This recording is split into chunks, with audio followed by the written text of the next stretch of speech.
ఒక ఊరిలో రామయ్య కుటుంబం, లక్ష్మయ్య కుటుంబం అనేవి చాలా ఏళ్లుగా కక్షలు పెట్టుకొని ఉండేవి. పొలం సరిహద్దులు, నీటి పంచాయతీ, చిన్న చిన్న విషయాల మీద వారి మధ్య గొడవలు జరిగేవి. పిల్లలు కూడా పరస్పరంగా మాట్లాడుకునే స్థితి లేకుండా పోయింది. ఒకసారి ఆశ్వయుజ మాసం వచ్చింది. గ్రామమంతా బతుకమ్మ పండుగ సందడి మొదలైంది. ఆడపిల్లలు, పెద్దావిడలు అన్ని రంగురంగుల చీరలు కట్టుకొని పూలతో బతుకమ్మలు కట్టి వందనాలు చేసేందుకు సిద్ధమయ్యారు. ప్రతి ఇంట్లోనూ పూల వాసన, సంతోషాల వాతావరణం నిండిపోయింది. అయితే గ్రామ పెద్ద వసంతయ్య ఒక ఆలోచన చేశాడు. ఈ పండుగ కేవలం పూలతో కాదు, మనసుల కలయికతో అందంగా ఉంటుంది.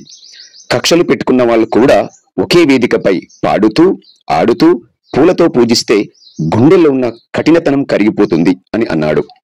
ఆయన మాటలు విన్న స్త్రీలు ముందుకొచ్చి ఒక ప్రణాళిక వేశారు. ఈసారి బతుకమ్మను రామయ్య కుటుంబం మొదటిసారి నీటిలో వదులుతారు. తరువాత లక్ష్మయ్య కుటుంబం కొనసాగిస్తారు. ఈ విధంగా ఇద్దరి కుటుంబాలకు గౌరవం ఇస్తామని నిర్ణయించారు. పండుగ రోజు వచ్చింది.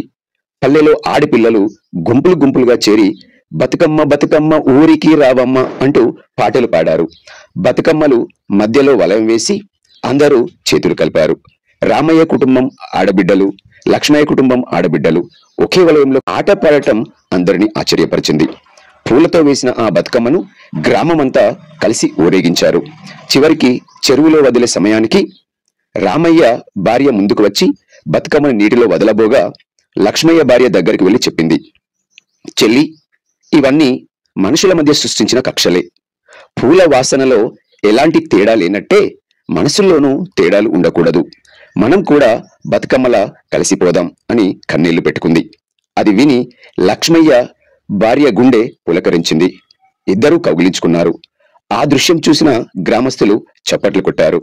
ఆ రోజు నుండి రామయ్య, లక్ష్మయ్య కుటుంబాలు మాత్రమే కాదు, గ్రామమంతా ఒకరికొకరు సహాయం చేసుకుంటూ ఉండటం మొదలుపెట్టారు. గొడవలు, కక్షలు అన్నీ కరిగిపోయాయి. నీతి ఏమిటంటే, పూలతో చేసిన బతుకమ్మ ఎలాగో కలిసిపోయి ఆనందాన్ని ఇస్తుందో, మనుషుల మధ్య కలిసిపోవడం కూడా అలానే సంతోషాన్ని, ఐకమత్యాన్ని ఇస్తుంది. కక్షలతో కాదు, సత్సంబంధాలతోనే నిజమైన పండుగ సార్థకం అవుతుంది.